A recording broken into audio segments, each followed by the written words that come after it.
So, let's divide.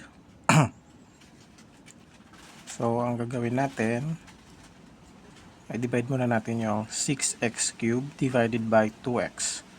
So, sa leading term lang tayo titingin. So, wag na muna nating pansinin yung second term. So, numerical efficient, 6 divided by 2. Meron tayong 3. Ayan. And x cubed divided by x. So, kapag nagde-divide tayo ng terms, so yung exponent ay sinasubtract. So, kopyahin natin yung variable. So, ito, mayroong exponent na 3 at may exponent na 1. So, walang nakasulat dyan. Ibig sabihin, mayroong 1 na exponent. So, isubtract natin yung exponent. 3 minus 1 equals 2. So, ang sagot dyan ay 3x squared. And then, i-multiply natin. 3 times 2 equals 6. And x squared times x.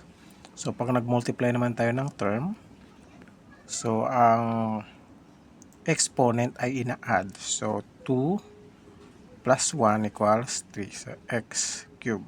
Ayan. And i-bring down natin yung kasunod. Ay, hindi pala, hindi. So, i-multiply pa rin pala. So, 3 times 1 equals positive 3. And then, x squared, walang variable dito. So, copy lang natin yung x squared. Okay, so ang gagawin natin ay i-minus na natin. Subtract. So, pag nagsasubtract tayo, so lahat ng terms sa baba ay magpapalit. So, ito, gagawin nating plus. And itong positive 6 magiging negative. At yung positive dito ay magiging negative. So, 6 plus negative 6, 0. So, huwag na natin isulat kasi 0 na. Sige, sulat na lang natin. 0.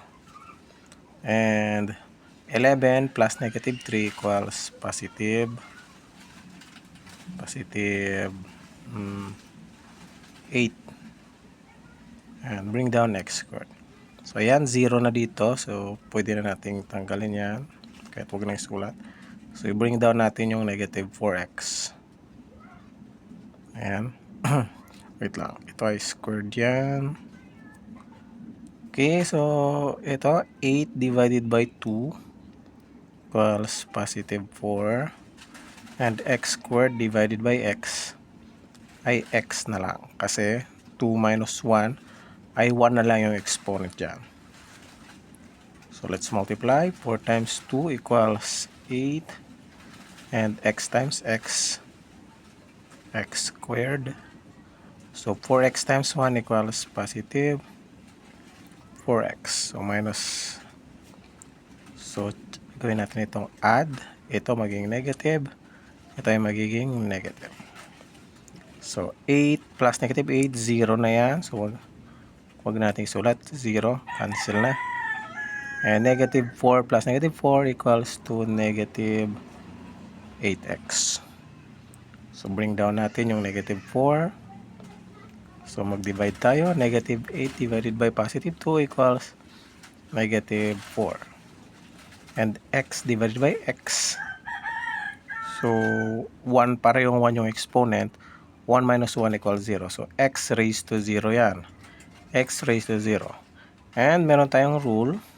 Kapag ang exponent ay 0, so any term ay magiging 1. Ibig sabihin ito ay magiging 1. And then, 4 times, negative 4 times 1 equals 4 pa rin. Kaya wag na natin isulat yon. Kasi ganun pa rin naman. So, negative x divided by x equals 1 na lang siya. Okay, so multiply negative 4 times 2. So, may tayong negative 8. And then, copy lang yung x. And negative 4 times positive 1 equals negative 4. So, yan. So, plus. Ito ay magiging plus. Ito ay magiging plus.